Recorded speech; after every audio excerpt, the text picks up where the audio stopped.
കിട്ടി കിട്ടി. അഭിലാഷ് ഗോവിന്ദച്ചാമി പിടിയിൽ. ഗോവിന്ദച്ചാമി പിടിയിൽ. കെട്ടിടത്തിനകത്ത് ആ കാട് മൂടി കിടക്കുന്ന സ്ഥലം നമ്മൾ റിപ്പോർട്ട് ചെയ്തില്ലേ?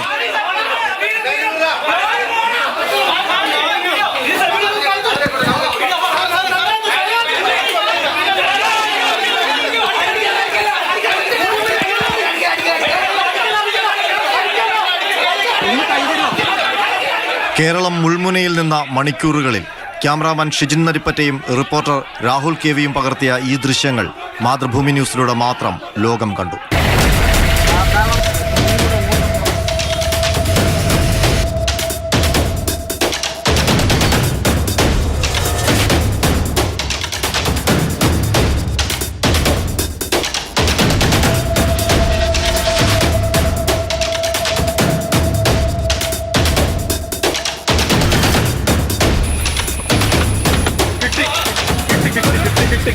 ഗോവിന്ദച്ചാമി പിടിയിൽ.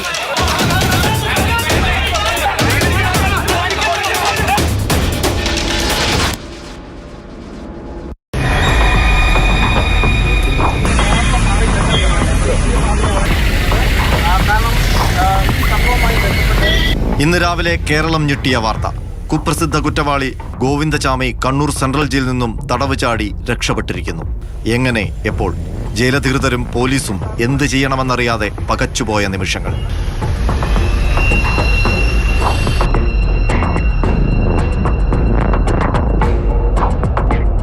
ആദ്യ ഞെട്ടലിൽ നിന്നും ഉണർന്ന പോലീസ് ആ സത്യം മനസ്സിലാക്കി.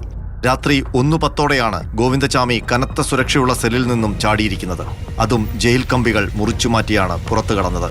പുലർച്ചെ 4:30 വരെ ജയിൽ വളപ്പിലെ മരത്തിന് കീഴിൽ ഒളിച്ചിരുന്ന ശേഷമാണ് കണ്ണൂർ നഗരഭാഗത്തേക്ക് ഗോവിന്ദച്ചാമി പോയിരിക്കുന്നത്.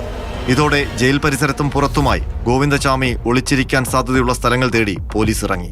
പിന്നെ കണ്ടത് മാതൃഭൂമി ന്യൂസിലൂടെ സൂപ്പർ എക്സ്ക്ലൂസീവ് ദൃശ്യങ്ങൾ.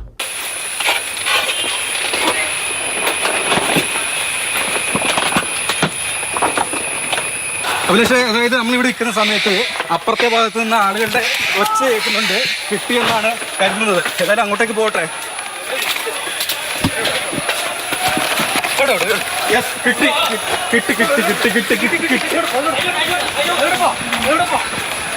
അഭിലാഷ്,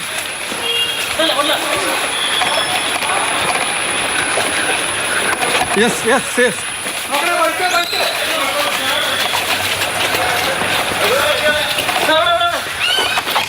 യെസ്.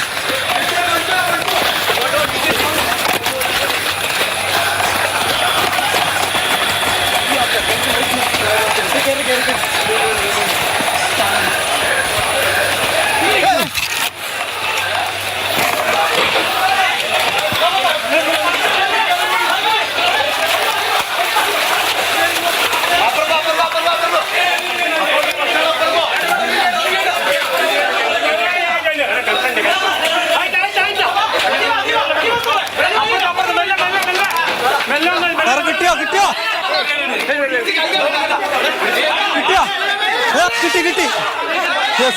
അഭിലാഷ് ഗോവിന്ദച്ചാമി പിടിയിൽ. ഗോവിന്ദച്ചാമി പിടിയിൽ. കെട്ടിടത്തിനകത്ത് ആ കാട് മൂടി കിടക്കുന്ന സ്ഥലം നമ്മൾ റിപ്പോർട്ട് ചെയ്തില്ലേ?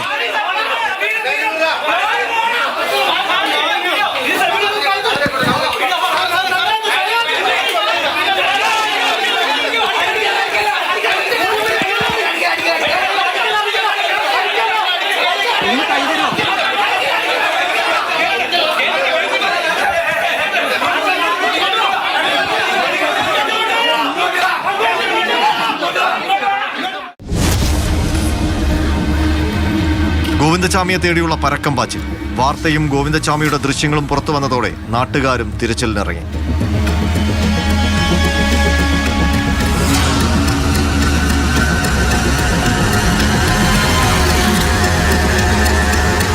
ജയിൽ ചാടിയ കൊടും കുറ്റവാളി കണ്ണൂർ ടൗൺ വിട്ടിട്ടില്ലെന്ന വലിയ ആശ്വാസം പോലീസിന്. DCC ഓഫീസിന് സമീപത്തുകൂടി ഗോവിന്ദച്ചാമി നീങ്ങുന്ന ദൃശ്യങ്ങളും അപ്പോഴേക്കും ലഭിച്ചു. അയാൾ അപ്പോൾ ധരിച്ചിരുന്നത് വെള്ളക്കുപ്പായം.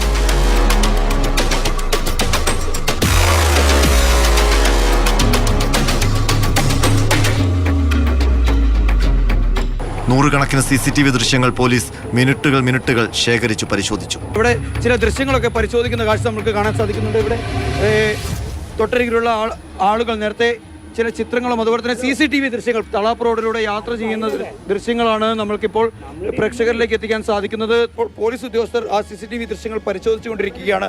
എന്തായാലും ഇനി CCTV ദൃശ്യങ്ങളുടെയും അതുപോലെ തന്നെ ദൃക്സാക്ഷി വിവരണത്തിൻ്റെയും അടിസ്ഥാനത്തിൽ തന്നെയായിരിക്കും ഇനി വരുന്ന ഓരോ നിമിഷങ്ങളിലും ഇവിടെ ദൃശ്യം നടക്കുക എന്ന് തന്നെയാണ് നമുക്ക് മനസ്സിലാക്കാൻ സാധിക്കുന്നത്. ഇപ്പോൾ ഈ ഒരു മെഡിക്കൽ ഷോപ്പ് പരിസരത്തേക്ക് കൂടുതൽ പോലീസ് ഉദ്യോഗസ്ഥർ എത്തുന്നുണ്ട്. അവർ ആ ഒരു CCTV കേന്ദ്രീകരിച്ചുകൊണ്ട് തന്നെയാണ് തിരച്ചിൽ നടത്തിക്കൊണ്ടിരിക്കുന്നത്. ചിത്രങ്ങൾ കണ്ടുള്ള പരിചയം കൊണ്ട് മാത്രം പറഞ്ഞ അത് ഗോവിന്ദച്ചാമിയാണെന്നുള്ള ആ സംശയം ഇപ്പോൾ ഊട്ടിയുറപ്പിക്കപ്പെടുകയാണ്. നമ്മൾ ചായ കുടിക്കാൻ പോയിട്ടുണ്ടായിരുന്നു. ഒരു 9:15 ആയെന്ന് തോന്നുന്ന സമയം കൃത്യമായിട്ട് ഓർമ്മയില്ല. അന്നേരമാണ് പിന്നെ ഒരു ലൈറ്റ് ഒരു ചാണകപ്പച്ചോദര പാൻറ്റും ഒരു കീറി ഷർട്ടും ഇട്ടിട്ട് തലയിലെന്തോ ഇങ്ങനെ വെച്ചിട്ട് പോയിട്ടുണ്ടായത്. ചാണകപ്പച്ച പാൻറ് ധരിച്ച വെള്ള ഷർട്ട് ധരിച്ച അതൊക്കെ കൃത്യമായൊരു സ്ഥിരീകരണം വരുന്നു. ഇത് ഗോവിന്ദച്ചാമിയാണ് എന്ന് പോലീസ് ഉദ്യോഗസ്ഥർ സ്ഥിരീകരിക്കുന്ന ഒരു ദൃശ്യമാണ് നമ്മൾക്കിപ്പോൾ പ്രേക്ഷകരിലേക്ക് എത്തിക്കാൻ സാധിക്കുന്ന. ഒന്ന് നമ്മൾ മൂവ് ചെയ്യുന്നു. ഇവിടെ പിടിച്ചു എന്ന് പറയുന്നു. അവിടെ ഉണ്ടെന്ന് പറഞ്ഞു. ഓട്ടോ ഡ്രൈവർ സന്തോഷ് പങ്കുവച്ച വിവരമാണ് നിർണായകമായത്. നമ്മൾ ഇവിടുന്ന് കണ്ടതാണ്. ഫോൺ നമ്പർ ഒരു 101 ഞാൻ കോൾ ചെയ്യാൻ നോക്കി. അപ്പൊ ആ സമയത്ത് ഒരു 5 അപ്പോഴേക്ക് അവരപ്പത്തേക്ക് വരും ചെയ്തിരുന്നു. ഒരു വൈറ്റിൽ കള്ളി ഷർട്ട് ഇട്ടിട്ടുണ്ട്. ഇങ്ങനെ ഇതാക്കി കവർ ചെയ്തിട്ടുള്ളത് ഒരു ചെറിയൊരു കെട്ടുപോലെ കണ്ടിനി. ഞാൻ വണ്ടിയും കൂടി ഇങ്ങനെ വരുന്നുണ്ടായി. അപ്പോൾ ഇയാൾ ഗോവിന്ദച്ചാമി ഓടുന്നുണ്ട് എന്തൊക്കെയാ എൻ്റെ വണ്ടിയുടെ സ്റ്റാൻഡ് ബട്ടൺ തട്ടാൻ പറ്റുന്നില്ല. അങ്ങനെ വണ്ടി തിരിച്ച് വെച്ചിട്ട് ഞാൻ ഓടിയ ടൈമിന് അവിടെ കാല് സ്ലിപ്പായിട്ട് വീണ ടൈമിനാണ് ഈ മതിലുള്ളിൽ പോകുന്നത്. പക്ഷെ ആ ഒരു കൈ കൊണ്ട് അയാൾ തുള്ളി അപ്പുറത്തേക്ക് കടന്നത് ഭയങ്കര അത്ഭുതം. പെട്ടെന്ന് കാലിന് അപ്പുറം ഒരു കമ്പി വൈലിങ് കാണുന്നുണ്ട്. ഓടുന്ന സമയത്ത് ഒരു 9:13, 9:15 ആ സമയത്തിനുള്ളിൽ ഞാൻ കുട്ടികളെയും കൊണ്ട് പോകുന്നത് ശ്രീപരി സ്കൂളിലേക്ക്. ഇവരോട് ഒരു ചെറുപ്പക്കാരൻ അവരുടെ കൂടെ കൂടി പാക്കറ്റ് കാടാം ഫുള്ളായിട്ട് കാടാം. ഈ ഭാഗത്ത് തന്നെ ഉണ്ടാവും. വലിയൊരു കാട് നമുക്ക് ഇവിടെ ദൃശ്യങ്ങൾ കാണാൻ സാധിക്കുന്നുണ്ട്. അതിനകത്തേക്ക് ഗോവിന്ദച്ചാമി ഓടി എന്നാണ് ഇവർ പറയുന്നത്. മുടി കുറ്റിയടിച്ച ആളാണ്. വെള്ള വസ്ത്രമാണ് ധരിച്ചത്. കൈ മറച്ചിരുന്നു എന്നടക്കം കൃത്യമായ വിവരം തന്നെയാണ് ഇപ്പോൾ അവരുടെ ഭാഗത്ത് നിന്ന് മനസ്സിലാക്കാൻ സാധിക്കുന്നത്.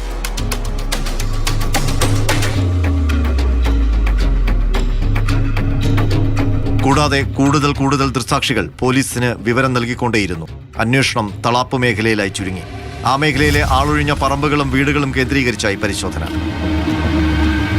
തളാപ്പ് പാർട്ടി ഓഫീസാണ്. നെക്സ്റ്റ് പാർട്ടി ഓഫീസ് കഴിഞ്ഞിട്ട് തളാപ്പ് അമ്പിളി തിയേറ്ററില്ല, പഴയ തിയേറ്റർ അമ്പിളി തിയേറ്റർ, അതുവഴി പോയാൽ കാവ് വഴി തളാപ്പ് താവേലെത്തും.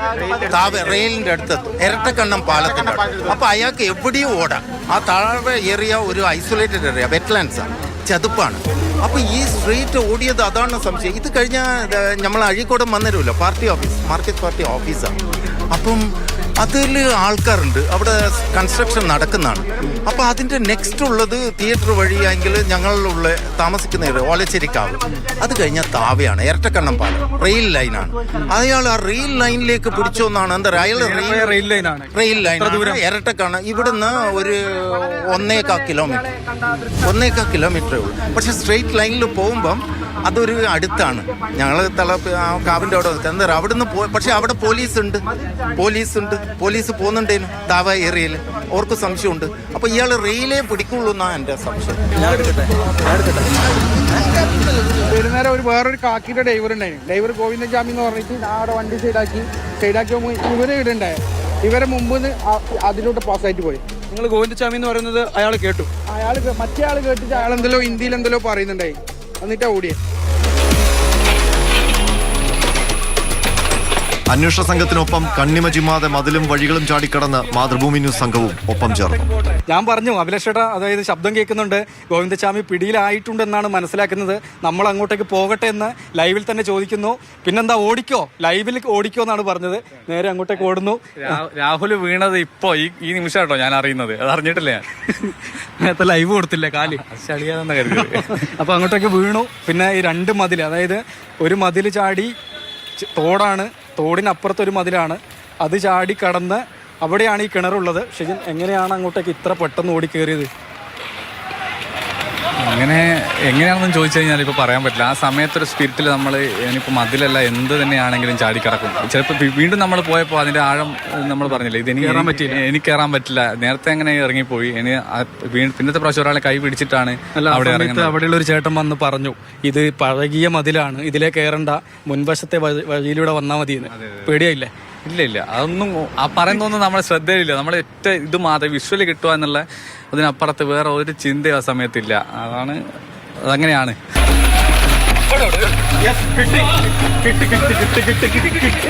ഒടുവിൽ കിണറ്റിൽ കണ്ടെത്തിയ ഗോവിന്ദചാമിയെ പിടികൂടി പോലീസ് കണ്ണൂർ ടൗൺ പോലീസ് സ്റ്റേഷനിലേക്ക് മാറ്റി.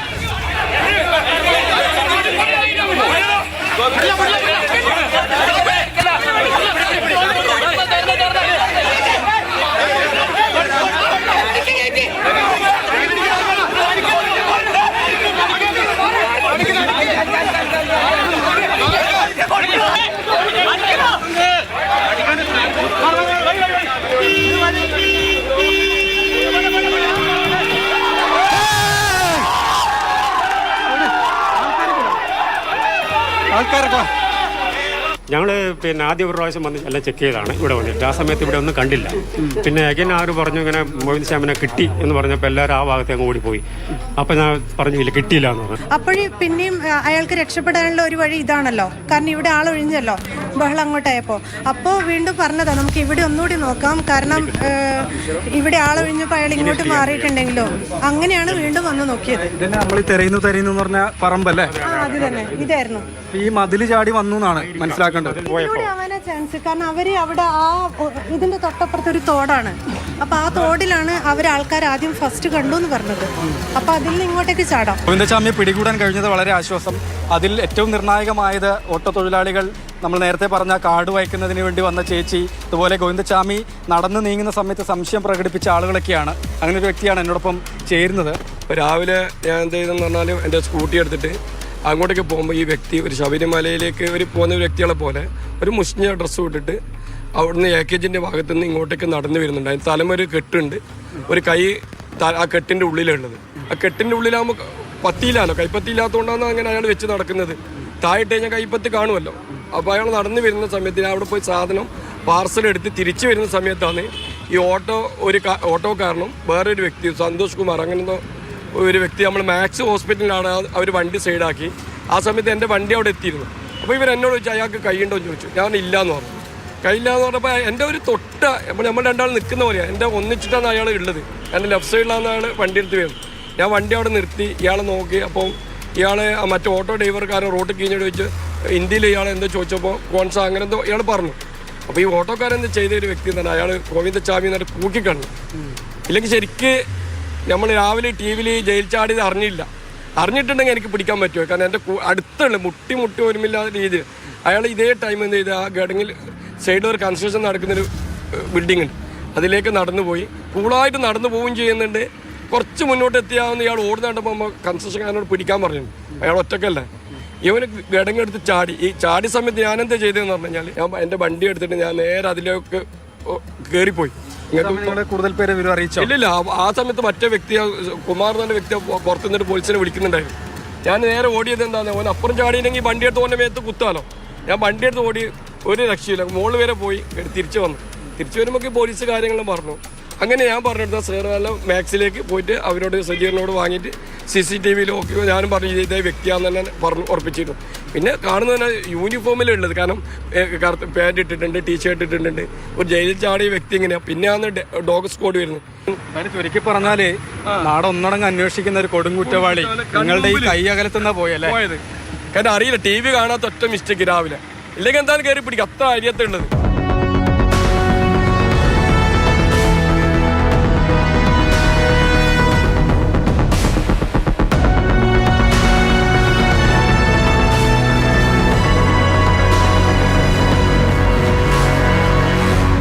പോലീസ് ചോദ്യം ചെയ്തതോടെ ജയിൽ ചാട്ടത്തിന്റെ അമ്പരപ്പിക്കുന്ന കഥ പുറത്തു വന്നു.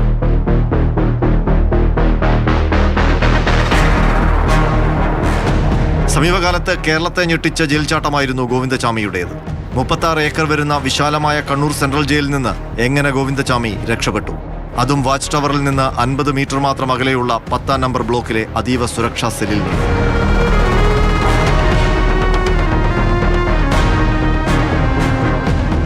അയാൾക്ക് ആ സംഭവത്തെ പറ്റിയിട്ട് മൊഴി നൽകാൻ വേണ്ടുന്ന ഒരു സാഹചര്യം ഇതുവരെ ഉണ്ടായിട്ടില്ല. പക്ഷെ അത് കൂടുതലായിട്ട് പോലീസ് പരിശോധിക്കും. എന്തായാലും ഇങ്ങനെ ഒരു ജയിലിൽ ചാടാൻ വേണ്ടിയിട്ട് ഒരു പ്രിപ്പറേഷൻ കഴിഞ്ഞ കുറച്ച് ദിവസങ്ങളായിട്ടൊരു പ്രിപ്പറേഷൻ പ്രതി നടത്തിയതായിട്ടാണ് പ്രാഥമികമായിട്ട് പോലീസ് മനസ്സിലാക്കുന്നത്. ഇതുമായി ബന്ധപ്പെട്ടിട്ട് മറ്റാരെങ്കിലും സഹായം ഈ ജയിലിൽ ചാടുന്നതുമായി ബന്ധപ്പെട്ടിട്ട് സഹായം ലഭിച്ചിട്ടുണ്ടോ എന്നുള്ളതൊക്കെ കൂടുതലായിട്ടുള്ള പരിശോധനയ്ക്ക് വിധേയമാക്കേണ്ടതാണ്. അതൊക്കെ കൂടുതൽ വളരെ ഡീറ്റെയിൽഡ് ആയിട്ടുള്ള പരിശോധന പോലീസ് ഈ വിഷയത്തിൽ നടത്തുന്നുണ്ട്. നമ്മൾക്ക് കൃത്യമായ ഇൻഫർമേഷൻ അവരുടെ ശ്രദ്ധയിൽ വന്ന ആ മൊമെന്റിൽ തന്നെ പോലീസ് ഇൻഫർമേഷൻ കിട്ടിയിട്ടുണ്ട്. ആ മൊമെന്റിൽ തന്നെ നമ്മൾക്ക് ആ ഒരു അലേർട്ട്നെസ് നമ്മൾക്ക് എല്ലാ ആൾക്കാരിലേക്കും എത്തിക്കാൻ വേണ്ടി കഴിഞ്ഞിട്ടുണ്ട്. അതിന്റെ ശ്രമഫലമായിട്ടാണ് വളരെ ചുരുങ്ങിയ സമയം കൊണ്ട് തന്നെ പോലീസിന് പ്രതിയെ പിടികൂടാൻ വേണ്ടി കഴിഞ്ഞിട്ടുള്ളത്. കൃത്യമായ തിരക്കഥയുടെ അടിസ്ഥാനത്തിൽ ഒരു സിനിമാ കഥയെ വെല്ലും വിധത്തിലുള്ള ആസൂത്രണമാണ് ജയിൽ ചാട്ടത്തിന് ഗോവിന്ദച്ചാമി നടത്തിയത്. ഈ തയ്യാറെടുപ്പുകൾ 8 മാസം നീണ്ടുനിന്നു. ജയിലിലെ കമ്പികൾ മുറിക്കാനാണ് ഇത്രയും കാലതാമസം എടുത്തത്. ചെറിയ ഒരു ആരം ഉപയോഗിച്ച് ഇയാൾ കമ്പികൾ മുറിക്കുകയാണ് ഉണ്ടായത്. അങ്ങനെ കമ്പികൾ മുറിക്കുന്ന സമയത്ത് ഇതിൻ്റെ ശബ്ദം ജയിലിലെ ഉദ്യോഗസ്ഥർ കേൾക്കാതിരിക്കാൻ ആദ്യം തന്നെ ഇയാൾ ഭക്ഷണം കഴിക്കുന്ന പാത്രത്തിൽ കൊട്ടി ഒച്ചയുണ്ടാക്കും. ഈ ഒച്ച കേട്ട് ആരും ശ്രദ്ധിക്കുന്നില്ല എന്ന് കണ്ടാൽ മാത്രമാണ് ജയിലിലെ കമ്പികൾ മുറിക്കുക. ജയിലിലെ കമ്പികൾ മുറിച്ചത് ജയിലിലെ ആളുകൾ കാണാതിരിക്കാനായി ഒരു ചെറിയ നൂൽ ഉപയോഗിച്ച് കെട്ടിവെക്കുകയും ചെയ്തു. ഇങ്ങനെ കൃത്യമായ ആസൂത്രണം പലപ്പോഴായി ഗോവിന്ദച്ചാമി നടത്തി എന്നത് വ്യക്തമാണ്. മാത്രമല്ല ബിസ്ക്കറ്റിൻ്റെ കടലാസുകൾ സൂക്ഷിച്ചു വെച്ചു. ഈ കടലാസുകൾ ഉപയോഗിച്ചുകൊണ്ടാണ് ജയിൽ ചാട്ടത്തിൻ്റെ സമയത്ത് മുകളിലെ ഫെൻസിങ്ങിൽ നിന്നും വൈദ്യുതി ഏൽക്കാതിരിക്കാൻ ഈ കടലാസ് ഉപയോഗിച്ചാണ് ആ കമ്പിയിൽ പിടിച്ച് ഇയാൾ പുറത്തേക്ക് ചാടിയത്. ആദ്യം ഇയാൾ കൃത്യം 1:15 കൂടി തന്നെ ഈ കമ്പികൾ മുറിച്ച് പുറത്തേക്ക് ഇറങ്ങുന്നു. അതിനുശേഷം അവിടെ നിരീക്ഷിച്ച ശേഷം അയയിൽ ഉണക്കാനായി വിരിച്ച തുണി, ആ തുണി ഉപയോഗിച്ച് കെട്ടിയാണ് ഇയാൾ പുറത്തേക്ക് ചാടിയത്. അതിനു മുമ്പ് കമ്പ് ഉപയോഗിച്ചും ഇയാൾ ഇതിന് മുകളിലേക്ക് ഒന്നാമത്തെ മതിൽ കമ്പ് ഉപയോഗിച്ച്, രണ്ടാമത്തെ മതിൽ തുണി ഉപയോഗിച്ചുമാണ് ചാടിയത്. മാത്രമല്ല സഹ തടവുകാർക്ക് ഇത് സംബന്ധിച്ച സൂചനകൾ ഉണ്ടായിരുന്നു എന്നതാണ് മനസ്സിലാക്കുന്നത്. കാരണം ഇയാളുടെ സെല്ലിൽ ഗോവിന്ദച്ചാമിക്ക് പുറമെ മറ്റൊരാളും ഉണ്ടായിരുന്നു. പക്ഷെ അയാൾ താനൊന്നും അറിഞ്ഞില്ല എന്ന മൊഴിയാണിപ്പോൾ ജയിൽ ഉദ്യോഗസ്ഥർക്ക് നൽകിയിട്ടുള്ളത്. കൈ ഉപയോഗിച്ച് ഈ തുണിയിൽ പിടിച്ചു കയറി വായു ഉപയോഗിച്ച് കടിച്ചു പിടിച്ച് അങ്ങനെയാണ് ഈ മതിലിന് മുകളിലേക്ക് എത്തിയത്. അതിനുശേഷം പുറത്തേക്ക് ചാടുകയാണ് ഉണ്ടായത്. പിന്നാലെ കണ്ണൂർ സെൻട്രൽ ജയിൽ അധികൃതരുടെ ഗുരുതര വീഴ്ചയും പുറത്തുവന്നു. 4 ഉദ്യോഗസ്ഥരെ സസ്പെൻഡ് ചെയ്തു. ഉത്തരമേഖല ജയിൽ DIG നൽകിയ റിപ്പോർട്ടിൽ ആ വീഴ്ചകൾ എണ്ണിപ്പറയുന്നുണ്ട്. 3 ഉദ്യോഗസ്ഥരാണ് ഗോവിന്ദച്ചാമിയുടെ തടവറയുടെ സുരക്ഷയ്ക്കായി രാത്രിയിൽ നിയോഗിക്കപ്പെട്ടിരുന്നത്. അവർ രാത്രിയിൽ ഉറങ്ങിപ്പോയി എന്നാണ് കണ്ടെത്തൽ. CCTV ദൃശ്യങ്ങൾ നിരീക്ഷിക്കുന്ന ഉദ്യോഗസ്ഥന്റെ ശ്രദ്ധയിലും ജയിൽ ചാട്ടം പതിഞ്ഞിട്ടില്ല. അതിലേറെ വീഴ്ച കൊടുംകുറ്റവാളിയായ ഗോവിന്ദച്ചാമിക്ക് ജയിൽ ചട്ടങ്ങളെല്ലാം മറികടക്കാനുള്ള സൗകര്യം ലഭിച്ചു എന്നതാണ്. ഒരാഴ്ച കൂടുമ്പോൾ തടവുകാർ ക്ഷൗരം ചെയ്യണമെന്ന ചട്ടം പാലിക്കപ്പെട്ടില്ല. അയാൾ 1 മാസത്തിലധികമായി താടി വളർത്തിയിരുന്നുവെന്ന് പിടിക്കപ്പെടുമ്പോൾ വ്യക്തമായിരുന്നു. താടി വളർത്തിയ ചിത്രം പോലും സൂക്ഷിക്കാൻ ജയിലധികൃതർക്ക് കഴിഞ്ഞില്ല. തടവ് ചാടിയെന്ന് തിരിച്ചറിഞ്ഞപ്പോൾ പുറത്തുവിട്ടത് താടിയും മുടിയും പറ്റെ വെട്ടിയ ഗോവിന്ദച്ചാമിയുടെ ദൃശ്യം.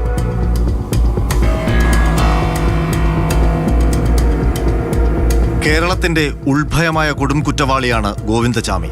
2011 ഫെബ്രുവരി 1 നടന്ന ആ കൊടും പാതകം കേരളത്തിന് ഒരിക്കലും മറക്കാനാകില്ല. എറണാകുളത്ത് നിന്ന് ഷൊർണൂരിലേക്ക് പോവുകയായിരുന്ന ട്രെയിനിലെ വനിതാ കമ്പാർട്ട്മെന്റിൽ വെച്ചാണ് സൗമ്യ ആക്രമിക്കപ്പെട്ടത്. ട്രെയിനിൽ നിന്ന് വീണു മരിച്ച നിലയിലാണ് സൗമ്യയുടെ ശരീരം ട്രാക്കിനരികിൽ കണ്ടെത്തിയത്. രാജ്യത്തെ ആകെ നടുക്കിയ കുറ്റകൃത്യം. തമിഴ്നാട് സ്വദേശിയായ ഗോവിന്ദച്ചാമിയാണ് ക്രൂരകൃത്യത്തിന് പിന്നിലെന്ന് പോലീസ് കണ്ടെത്തി. ഒരു കൈപ്പത്തി നഷ്ടപ്പെട്ട ആ ക്രൂരനെ പോലീസ് അറസ്റ്റ് ചെയ്തു. അയാളുടെ മുഖം കണ്ട് കേരളം വിറങ്ങലിച്ചു. സൗമ്യയെ ക്രൂരമായ ബലാത്സംഗത്തിനിരയാക്കിയ ശേഷം ട്രെയിനിൽ നിന്ന് തള്ളിയിട്ട് കൊലപ്പെടുത്തിയെന്നായിരുന്നു പോലീസിന്റെ കേസ്. ആദ്യഘട്ടത്തിൽ അതൊരു ട്രെയിനിൽ നിന്ന് ചാടിയതാണോ എന്നുള്ളൊരു സംശയമാണ് ഉണ്ടായത്. പിന്നീടാണ് വിശദമായ പരിശോധനയിൽ അതൊരു കൊലപാതകമാണെന്നും ക്രൂരമായ കൊലപാതകമാണെന്നും കണ്ടെത്തിയത്. കലാമണ്ഡലത്തിനടുത്ത് താമസിക്കുന്ന പ്രാദേശിക മാധ്യമപ്രവർത്തകനായ മൊയ്തീൻ കുട്ടി ഉൾപ്പെടെയുള്ളവർ അന്നിവിടെ ഉണ്ടായിരുന്നു. ചേട്ടാ, എന്താണ് അന്നത്തെ ഒരു ഓർമ്മകൾ എന്തൊക്കെയാണ്? ഇന്ന് രാത്രിയിൽ ഒരു തമിഴത്തി ട്രെയിനിൽ നിന്ന് ചാടിയെന്നാണ് നമുക്ക് ആദ്യം കിട്ടിയ വിവരം. അതേ തുടർന്ന് ഇവിടെ പ്രദേശത്തിലെ ആളുകൾ ഞങ്ങളെല്ലാവരും ഇവിടെ തെരച്ചിൽ നടത്തി. ഏറെ നേരം തെരച്ചിലിനൊടുവിൽ ഇവിടെ നിറയെ പൊന്തണ്ടായിരുന്നു. ഈ പൊന്തയ്ക്കിടയിൽ ഒരു പെൺകുട്ടി വീണ് കിടക്കുന്നതാണ് കാണാൻ കഴിഞ്ഞത്. ആ സമയത്ത് നമുക്ക് കിട്ടുന്ന വിവരം എന്താണെങ്കിൽ ട്രെയിനിൽ നിന്ന് ചാടി അപകടം പറ്റി എന്നുള്ളൊരു കാഴ്ചപ്പാടാണ് ഉണ്ടായത്. പിന്നീടാണ് ഈ ദാരുണമായ കഥകളെല്ലാം പുറത്തു വരുന്നത്. ഗോവിന്ദച്ചാമിനെ തെളിവെടുപ്പിന് കൊണ്ടുവന്നത് പോലീസ് വളരെ രഹസ്യമായിട്ടാണ്. കാരണം പരസ്യമായിട്ട് കൊണ്ടുവന്നു കഴിഞ്ഞാൽ ഇവിടെ കൂടിയ ജനം ഗോവിന്ദച്ചാമിയെ നേരിടുമെന്ന് തന്നെ ഭയപ്പാടുള്ളത് കൊണ്ട് തന്നെ സുരക്ഷാ ക്രമീകരണങ്ങൾ പാലിച്ചുകൊണ്ട് വളരെ രഹസ്യമായി പോലീസ് കൊടുന്ന് തെളിവെടുപ്പ് നടത്തുകയാണ് ഉണ്ടായത്. താങ്കൾ ഈ കേസിൽ സാക്ഷിയാണെന്ന് ആയിരുന്നു, ഞാൻ സാക്ഷിയായിരുന്നു. ഈ സംഭവ സ്ഥലത്ത് വന്ന് ഈ കുട്ടിയുടെ വസ്ത്രവും ബാഗും എല്ലാം പോലീസിന് ഹാൻഡ് ഓവർ ചെയ്തത് ഞാനാണ്. ഈ കേസുമായി ബന്ധപ്പെട്ട് കോടതിയിൽ സാക്ഷി പറയുകയും വിസ്താരം നടക്കുകയും ചെയ്തിട്ടുണ്ട്. തൃശൂർ അതിവേഗ കോടതിയിലെ വിചാരണ പക്ഷേ 5 മാസം നീണ്ടു. പ്രതിയിൽ ചുമത്തിയ 15 കുറ്റങ്ങളിൽ കൊലപാതകം, ബലാത്സംഗം, മോഷണം എന്നിവ വിചാരണ കോടതിയിൽ തെളിയിക്കപ്പെട്ടു. 2011 നവംബർ 11 ഗോവിന്ദചാമിക്ക് വധശിക്ഷയും ജീവപര്യന്തം കഠിന തടവും വിധിക്കപ്പെട്ടു. വിചാരണ കോടതിയുടെ ശിക്ഷാവിധി ഹൈക്കോടതി ശരിവെച്ചു. എന്നാൽ സുപ്രീം കോടതിയിൽ പ്രതിയുടെ അപ്പീലെത്തിയതോടെ കാര്യങ്ങൾ കീഴ്മേൽ മറിഞ്ഞു. കൊലപാതക കുറ്റം നിലനിൽക്കില്ലെന്ന് സുപ്രീം കോടതി വിധിയെഴുതി. വധശിക്ഷ ഒഴിവാക്കി. ബലാത്സംഗ കുറ്റത്തിനുള്ള ജീവപര്യന്തം കഠിന തടവ് മാത്രം നിലനിൽക്കുമെന്നായിരുന്നു പരമോന്നത കോടതിയുടെ തീർപ്പ്. എന്നാൽ കേസന്വേഷിച്ച പോലീസ് ഉദ്യോഗസ്ഥർ ഇന്നും പറയുന്നു അപകടകാരിയായ കൊലയാളി തന്നെയാണ് ഗോവിന്ദചാമിയെന്ന്. ശരിക്കും മെഡിക്കൽ റിപ്പോർട്ട് മതിയെന്നാണ്. സൂപ്പർ പൊസിഷനിൽ ഇങ്ങനെ ഒരു കാര്യം ചെയ്തു കഴിഞ്ഞാൽ ചെയ്യാൻ സാധ്യതയുണ്ടോ ഇല്ലയോ എന്നുള്ള മെഡിക്കൽ റിപ്പോർട്ട് ഉണ്ടെങ്കിൽ അത് വെച്ചിട്ട് മോഡേൺ കൺവിക്ഷൻ കൊടുക്കാമെന്നാണ്. അതുവഴി ഈ ഒരു പ്രസിഡന്റ് എന്ന് പറയുമല്ലോ, സുപ്രീം കോടതിയുടെ പ്രസിഡന്റ്. പക്ഷേ ഇത് തിരിച്ചൊരു പ്രസിഡന്റ് ആയി നിൽക്കുകയാണിപ്പോൾ ഈ കേസ്. അപ്പോൾ അത് നിർഭാഗ്യകരമെന്നേ പറയാൻ പറ്റുള്ളൂ. ലീഗൽ സർക്കിളിലെല്ലാം വലിയ ചർച്ചയാണ്. അത് ശരിയല്ല, മറിച്ച് ഈ മെഡിക്കൽ ഒപ്പീനിയൻ ഉണ്ടെങ്കിൽ കൊടുക്കാവുന്നതാണ് എന്നുള്ള രീതിയിൽ തന്നെയാണ് കൂടുതൽ അഭിപ്രായം വന്നിരിക്കുന്നത്. എനിവേ, ഈ ആളൊരു ഡേഞ്ചറസ് ക്രിമിനലാണ് എന്നുള്ള കാര്യത്തിൽ ഇൻവെസ്റ്റിഗേറ്റ് ചെയ്തവർക്ക് ആർക്കും ഒരു സംശയവുമില്ല. അതുകൊണ്ട് തന്നെയാണ് ആ കൊടുംപാതകിയുടെ തടവുചാട്ടം സമൂഹത്തിൽ അത്രമേൽ ആഘാതമുണ്ടാക്കിയത്, അത്രമേൽ ആശങ്കയുണ്ടാക്കിയത്, ഭയമുണ്ടാക്കിയത്. സൗമ്യയുടെ അമ്മയ്ക്ക് അയാളെ തൂക്കിക്കൊല്ലൂ എന്ന് വീണ്ടും പറയേണ്ടി വന്നത്. എൻ്റെ മനസ്സിൽ എൻ്റെ ഈ 15 കൊല്ലം 3 മാസമായിട്ട് ഞാൻ ആഗ്രഹിക്കുന്നത് ഒന്നേ ഉള്ളൂ. അവൻ്റെ ജീവൻ ഈ ഭൂമിയിൽ നിന്ന് പോകണം. അതാണ് എൻ്റെ ഏറ്റവും വലിയൊരു, അതിനുവേണ്ടി ഞാൻ ഇത്രയും കാലം ആഗ്രഹിച്ചു. അത്രത്തോളം ക്രൂരനെന്ന് ഉത്തമ ബോധ്യമുള്ളതിനാലാണ് ഗോവിന്ദചാമിക്കായി കണ്ണൂരിലെ ജനങ്ങളും തിരച്ചിലിനിറങ്ങിയത്. കുറ്റിക്കാടുകളിലും ഊടുവഴികളിലുമെല്ലാം അയാളെ തേടി ഇറങ്ങിയത്. ഒടുവിൽ ഗോവിന്ദചാമിയെ കിണറ്റിൽ നിന്ന് തൂക്കിയെടുക്കുന്ന മാതൃഭൂമി ന്യൂസിലെ ദൃശ്യങ്ങൾ കണ്ട് കേരളം കൈയടിച്ചതും അതുകൊണ്ട് തന്നെയാണ്. കെട്ടിടത്തിനകത്ത് ഗോവിന്ദചാമിയുടെ എക്സ്ക്ലൂസീവായ കാട് മൂടി കിടക്കുന്ന സ്ഥലം നമ്മൾ റിപ്പോർട്ട് ചെയ്തില്ലേ? ഗോവിന്ദചാമിയെ പിടികൂടുന്ന ദൃശ്യങ്ങൾ മാതൃഭൂമി ന്യൂസിലൂടെ കാണും. ഗോവിന്ദചാമിയെ കിണറ്റിനകത്ത് ഒളിച്ചിരിക്കുകയായിരുന്നു. ഗോവിന്ദചാമിയെ പിടികൂടുകയാണ്. മാതൃഭൂമി ന്യൂസിലൂടെ തത്സമയം കാണാം പ്രേക്ഷകർക്ക്. ഗോവിന്ദചാമിയെ പിടികൂടുന്ന ദൃശ്യങ്ങളാണ്. ഗോവിന്ദചാമിയെ പിടികൂടുന്നതിന്റെ തത്സമയ ദൃശ്യങ്ങളാണ്. തളാപ്പിലെ കെട്ടിടത്തിനകത്തുള്ള കിണറ്റിലായിരുന്നു ഗോവിന്ദചാമിയെ ഒളിച്ചിരുന്നത്. ഗോവിന്ദചാമിയെ പോലീസ് പിടികൂടിയിരിക്കുന്നു. ഗോവിന്ദചാമിയെ കണ്ടുകിട്ടിയെങ്കിലും കണ്ണൂർ സെൻട്രൽ ജയിലിലെ വീഴ്ച ചർച്ചയാകും. വിപുലമായ അന്വേഷണമുണ്ടാകും. നിലവിൽ കണ്ണൂർ റേഞ്ച് DIGയുടെ നേതൃത്വത്തിലുള്ള പോലീസ് സംഘം അന്വേഷണം ആരംഭിച്ചു കഴിഞ്ഞു. ജയിലധികൃതരുടെ വീഴ്ചയിൽ ഉത്തരമേഖല ജയിൽ DIG റിപ്പോർട്ട് തയ്യാറാക്കിയിട്ടുണ്ട്. കണ്ണൂർ സെൻട്രൽ ജയിലിൽ നിന്ന് ഗോവിന്ദചാമിയെ വിയ്യൂർ ജയിലിലേക്ക് മാറ്റാനുള്ള തീരുമാനവും എടുത്തു കഴിഞ്ഞു. എങ്കിലും ഈ നാടിന്റെ മകളെ മരണത്തിലേക്ക് തള്ളിവിട്ട കൊലപാതകിയാണ് അയാൾ. കേരളത്തിലെ തടവറയിൽ അയാൾ ഉള്ളിടത്തോളം കാലം ഈ നാടിന്റെ ഉള്ളിലെ ആധി അണയുകയില്ലെന്ന് ഉറപ്പാണ്.